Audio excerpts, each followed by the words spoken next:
Hey, this is Matt O'Leary, and this is the second installment of New Music Monthly, where I cover a plethora of new albums I enjoyed in the past month and want to share. All of it kind of revolves around my core interests, which are prog rock, alternative indie rock. Occasionally I get branched out into pop and jazz and electronic and folk and singer-songwriter, but really at the core of things is that prog alternative indie sound. There's always a few real deep cuts in here. Like I'm always asking you to try a few albums that are really outside of your wheelhouse, and that's very much on purpose. I'm not sticking to the formulas of prog or any sort of subgenre of rock. And with that very excessive preamble, it's time to get into some music here. We got first up some singles from upcoming albums.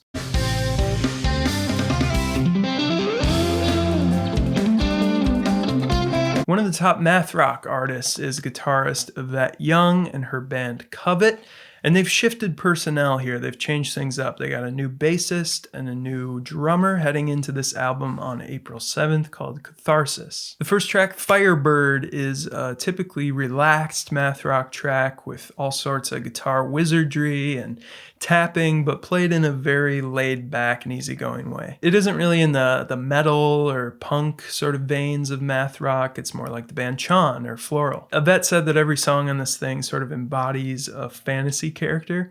I really like that idea because it means that every song will probably have a strong theme melody that matches the theme music. The production on this track's interesting because it really stays true to that sort of homegrown aesthetic. And honestly, it could be from 10 or 15 years ago. Like, it doesn't sound like a super advanced 2023 sort of math rock track. It has a sort of an older vibe, and that matches the cover art, which Yvette drew herself. So it's all this very endearing package, and I'm looking forward to it. Then there's another great song from this new Unknown Mortal Orchestra album coming out on March 17th.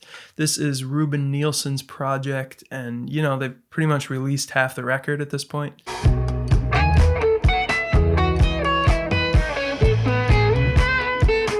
Lo-fi is sort of Ruben's MO, and these songs, Naja and Layla, are really no exception to that. Very lo-fi, and really show off Ruben's very unique guitar playing style. He does a lot of finger picking, and there's lots of arpeggiation, and a lot of his chord progressions have a lot of chromatic movement, which leads to all sorts of wonky vocal melodies. And, it can be easy to write off this music as chill, indie rock sort of stuff, but if you listen close, it really does reveal the complexity of the composition. Like the guitar solo on those modulating chords on Layla, like perfect example.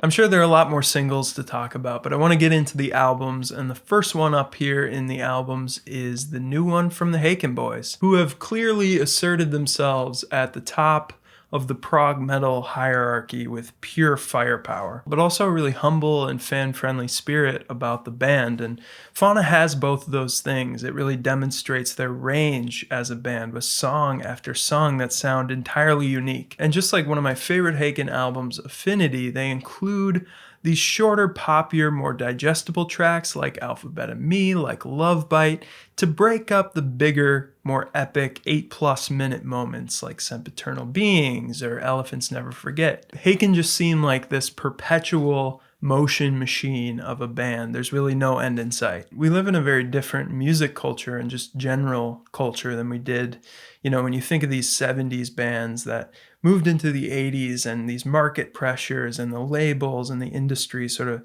forced them to adapt and change their sound.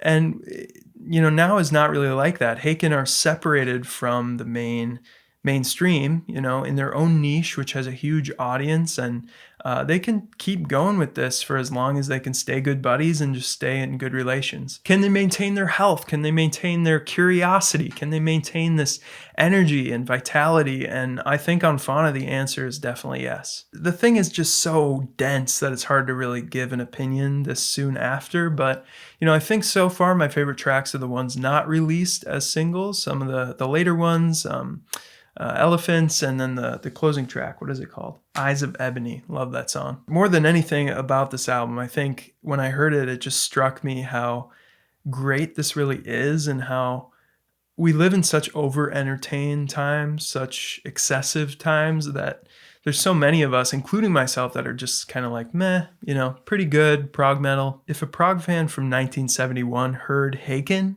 their head would explode. And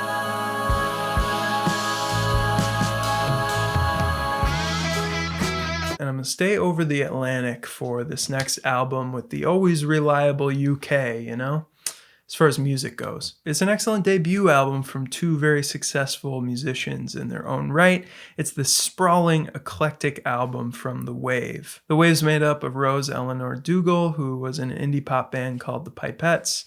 Not really familiar with her stuff, but then Graham Coxon, the guitarist from Blur. And this is an album that just chucks genre out the window, like puts it completely aside. We're gonna do whatever we want for 53 minutes.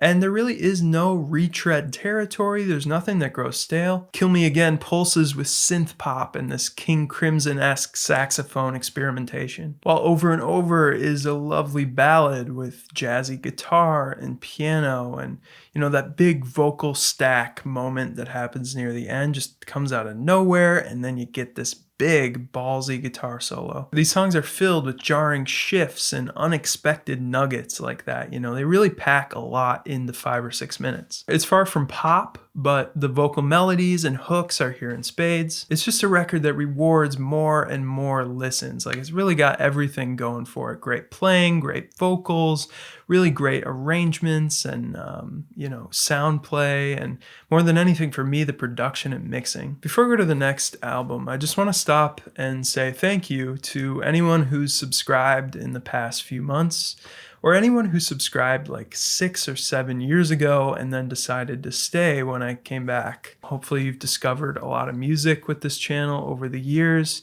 and if you haven't yet, then I promise that you will in the coming months and years. So again, just want to thank you for supporting in that way. It really does mean a lot, because this video alone is like 10 to 12 mini reviews. So that is pretty time consuming just to write out my thoughts, to listen carefully. So thank you. The last album was very eclectic, very wide ranging, and this next one's not. It's very much in one genre lane, and it's another chamber pop storybook from Canada's Andy Shauf. I can almost hear that laugh. This one's called Norm, and very much in Andy Shauf fashion, it's about a character named Norm. Honestly, I've been pretty disappointed with Andy's music since 2016 The Party, which was this masterful indie singer-songwriter album with economy of words and economy of notes and a pretty sizable return on investment. Songs like The Magician and To You have stuck with me as some of the decade's most memorable. It's very understated, very minimalistic in some ways, but Andy makes the most of every clever lyric and every acoustic guitar change. And Norm is my favorite Andy project since The Party, carrying those sensibilities forward with consistently catchy and captivating tracks. And his singing is suddenly improved, not only in range, but in performance as well. And just, he really nails it. Like when he's playing these characters, when he's describing the scenes, it's got a little extra buttery smoothness to match that very unique inflection and accent almost that he has. There's lots of those very lilting lines, you know, lots of this. It turns out Norm's a bit of a creep, you know, he's following his love through the grocery store and the theater and the Halloween store. Lots of this almost Pink Floyd light effervescence to the record that kind of gives it this eeriness that, you know, really does connect with the existential kind of lyricism. And it's filled with a lot more than just a guy stalking a girl. You know, there's lots of references to God and to divine intervention and to the mystery of our varying fates as individuals. Andy, you know, has that way of making magic out of the mundane, and every single, you know, throwaway sounding line has some intrigue about it, has some mystique. Next up is an album back in the prog lane, and it's one that celebrates and very much embodies the Canterbury sound, which is a subgenre of the golden age of prog that I don't really talk a lot about on this channel, but in recent years I've really dug in and started to appreciate a lot of these bands.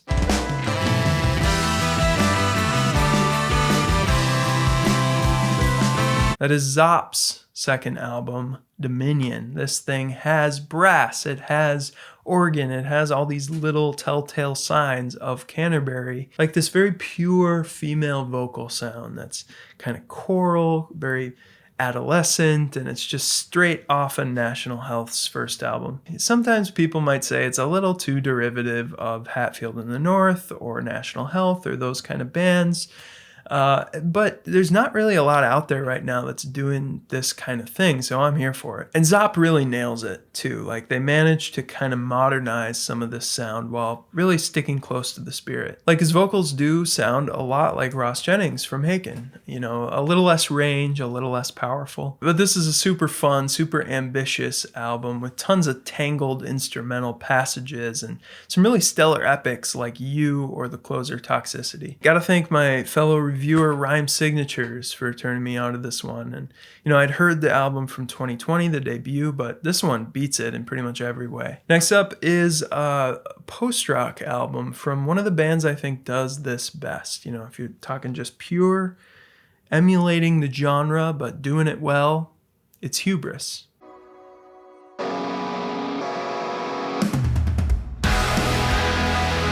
It's called The One Above. It's a follow-up to a kind of Greek mythological concept album they did a few years back. And like I said, just pure post-rock, you know, 4 long songs. Everyone just builds into this massive cacophony of sound. I don't have too much to say about the album because it's pretty much just like straight ahead post-rock, but it really is everything I like about the genre, and I think they really pull it off. All right, now we got an Indonesian band who I'd never heard of before this point. They're called EFEK Rumah Kaca. And I've been reliably informed by Google translates to the greenhouse effect.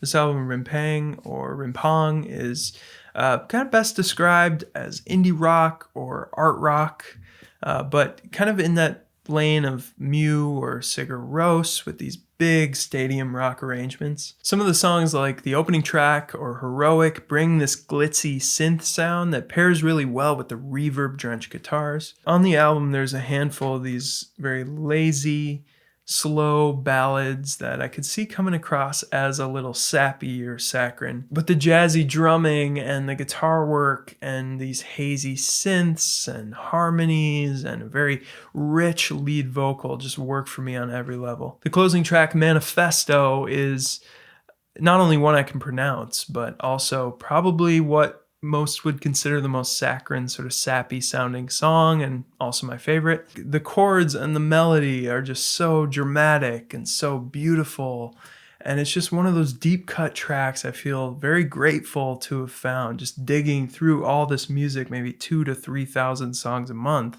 and then you just every once in a while find this pearl.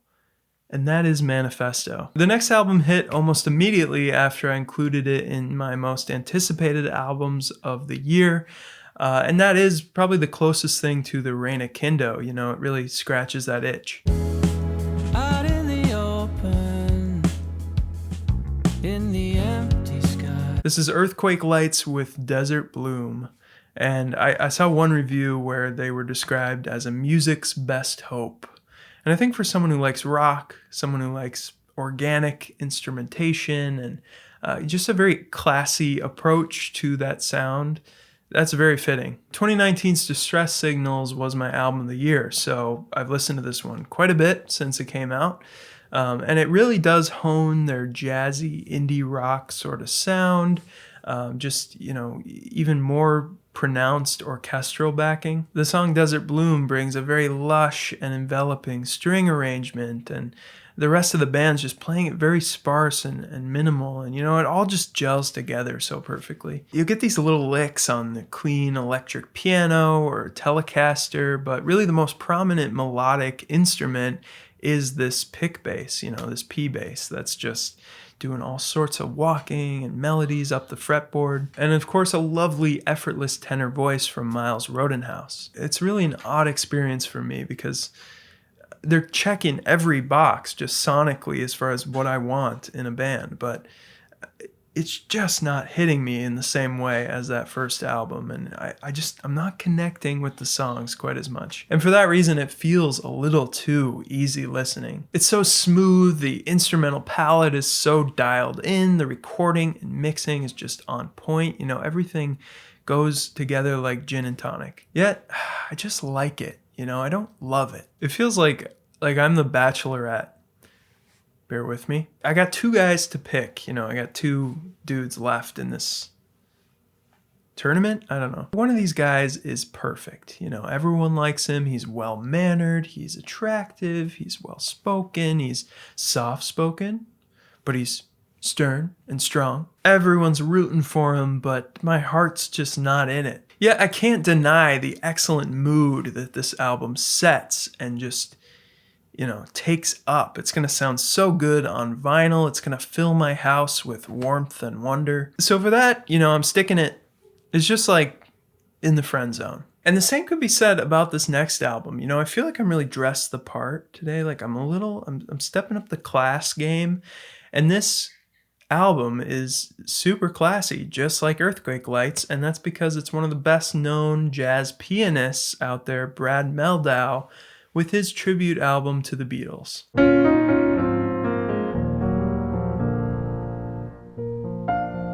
These are 10 Beatles songs, and the formula's very straightforward here. You know, you play the first verse and the first chorus very straight, very much honor that perfect melody, and then you start to experiment a little bit and kind of drag it around and throw some odd notes in there. There's a trio of Revolver songs on this album, For No One and Here, There, and Everywhere.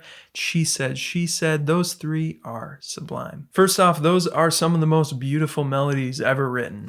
Fight me. And Mehldau just adorns them with more sophisticated harmonies and more rhythmic drama, just slowing down and speeding up in ways that, woo, are really working for me. I like pretty things, you know? Okay? And that's it. That's all I want to cover as far as my recommendations for the past month. There's some other albums I've been digging through and trying to figure out, but maybe they'll come back in a later video later in the year.